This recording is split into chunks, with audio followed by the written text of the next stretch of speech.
शारीरिकं सहारिकं नीलपददे मगदे मददे मद शारीरिकं सहारिकं नीलपददे मगदे मददे मद शारीरिकं सहारिकं नीलमगदे मगदे मददे मद शारीरिकं सहारिकं नीलमगदे मददे मगदे मद। मत सफर हमें जानो फिरता है फलक बरसों, तब खाक के पर्दे से इंसान निकलते हैं। दिल की रानी मुंशी प्रेमचंद। सदियों पहले जब दुनिया का नक्शा तलवारों से लिखा जा रहा था, जब साम्राज्य इंसानों के खून पर खड़े होते थे, तब एशिया की धरती पर एक नाम बिजली की तरह चमकता था, तैमूर। एक ऐसा विजेता जिसके घोड़ों की टाप सुनकर नगरों के द्वार बंद हो जाते थे, जिसकी सेना जहां पहुंचती वहां धूल, धुआं और मृत्यु उसका स्वागत करते थे। लेकिन इतिहास में कुछ क्षण ऐसे आते हैं जब एक अकेला इंसान पूरे साम्राज्य की दिशा बदल देता है। ये कहानी ऐसे ही एक क्षण की है। कुस्तुनतुनिया की धरती पर युद्ध समाप्त हो चुका था। हजारों तुर्क सैनिक बंदी बनाकर खड़े थे। उनके भाग्य का निर्णय अब केवल एक व्यक्ति के हाथ में था, तैमूर। उसने विजयी दृष्टि से बंदियों को देखा और गरज कर पूछा, जिंदगी चाहते हो या मौत? तुर्क सेनापति यजदानी ने निर्भीक स्वर में उत्तर दिया, इज्जत की जिंदगी मिले तो जिंदगी, वरना मौत। ये उत्तर सुनकर तैमूर का क्रोध भड़क उठा। मृत्यु का आदेश बस निकलने ही वाला था कि नियति ने इतिहास का पन्ना पलट दिया।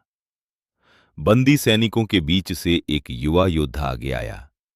उसके हाथ बंधे थे, लेकिन उसकी आत्मा स्वतंत्र थी। उसने सीधे तैमूर की आंखों में देखा और कहा, क्या यही इस्लाम है?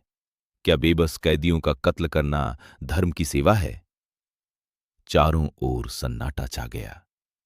ये केवल एक युवक नहीं बोल रहा था, मानो सत्य स्वयं आवाज बनकर खड़ा हो गया था। वह युवक तैमूर को उसके अपराध गिना रहा था, उसकी विजय नहीं, उसकी क्रूरता दिखा रहा था। और पहली बार तैमूर सुन रहा था। जीवन में पहली बार किसी ने उससे डरकर नहीं, सत्य बोलकर बात की थी। वो युवक था हबीब। उसकी वाणी में न भय था न स्वार्थ, और यही उसकी शक्ति थी। तैमूर की कठोर आत्मा पर जैसे किसी ने दस्तक दी। वर्षों से जमा अहंकार की दीवारों में दरार पड़ने लगी।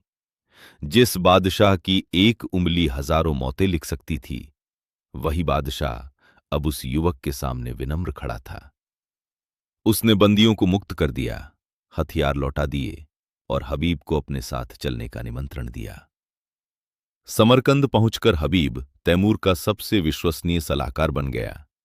धीरे धीरे पूरा राज्य समझने लगा कि तैमूर का शासन चलता अवश्य है, लेकिन सोचता हबीब है। न्याय, दया, विवेक और संतुलन सब कुछ उसी के हाथों से बहता था। पर एक रहस्य था, एक ऐसा रहस्य जिसे दुनिया नहीं जानती थी। हबीब वास्तव में कोई युवक नहीं था, वो थी उम्मतुल हबीब, एक विदुषी, एक योद्धा, एक स्वतंत्र आत्मा, जिसने समाज की सीमाओं को चुनौती देकर अपने लिए स्वयं रास्ता बनाया था। हबीब ने तैमूर को केवल शासन नहीं सिखाया, उसने उसे मनुष्य होना सिखाया। उसने कहा, आदमी का सबसे बड़ा दुश्मन उसका गरूर है। ये वाक्य तैमूर के भीतर उतर गया। धीरे धीरे उसका हृदय बदलने लगा। जिसे कभी रक्तपात में गौरव दिखाई देता था, उसे अब न्याय में शक्ति दिखाई देने लगी।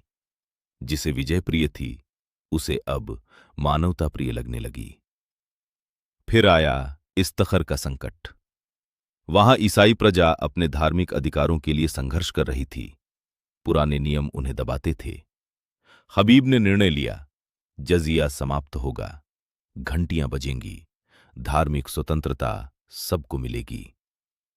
ये साहसिक निर्णय था। मुसलमान सरदारों ने विद्रोह कर दिया। शाही सेना तक उसके विरुद्ध हो गई। लेकिन हबीब पीछे नहीं हटी, क्योंकि उसके लिए सत्ता से बड़ा सत्य था। जब समाचार तैमूर तक पहुंचा, सबको लगा वो क्रोध में सेना लेकर आएगा। पर इस बार तैमूर बदल चुका था। वो युद्ध करने नहीं, न्याय की पुष्टि करने आया था। उसने घोषणा की, किसी धर्म को दूसरे धर्म पर शासन करने का अधिकार नहीं, सब इंसान बराबर हैं। और फिर उसने अपनी सबसे बड़ी इच्छा प्रकट की। उसने कहा, हबीब, मेरी सल्तनत तुम्हारी है। तभी वर्षों से छिपा सत्य सामने आया।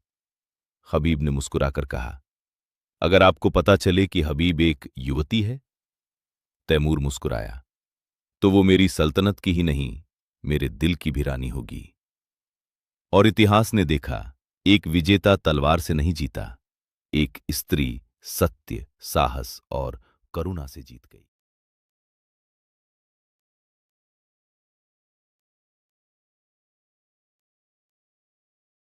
तो भैया, कहानी खत्म हुई। चलो बात करें, क्या सचमुच तैमूर बदल गया था? कहानी सुनने के बाद एक सवाल मन में आना स्वाभाविक है।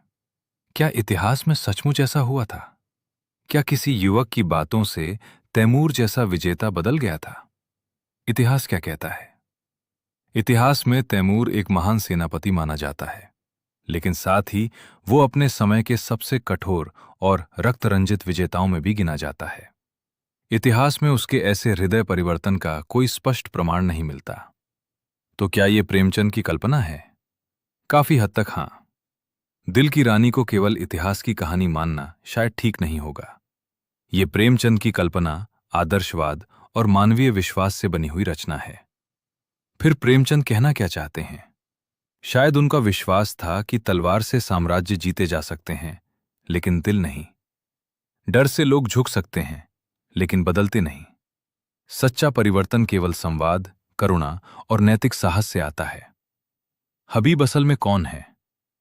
हबीब केवल एक पात्र नहीं है, वो प्रेमचंद की उस आशा का प्रतीक है जो मानती है कि सत्य बोलने वाला एक निर्भीक इंसान सबसे शक्तिशाली शासक की आत्मा को भी झकझोर सकता है। और दिल की रानी कौन है? कहानी के अंत तक ये केवल एक स्त्री की कहानी नहीं रह जाती। ये उस विचार की कहानी बन जाती है जो शक्ति पर प्रेम को, डर पर विश्वास को और हिंसा पर मानवता को चुनता है। हमें तो लगता है प्रेमचंद शायद ये नहीं कह रहे कि इतिहास में ऐसा हुआ था। वे ये पूछ रहे हैं कि क्या दुनिया ऐसी हो सकती है?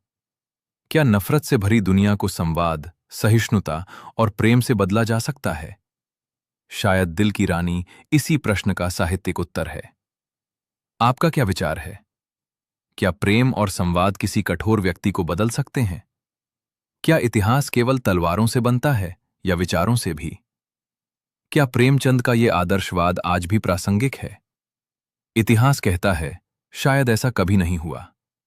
प्रेमचंद कहते हैं, लेकिन ऐसा हो सकता है।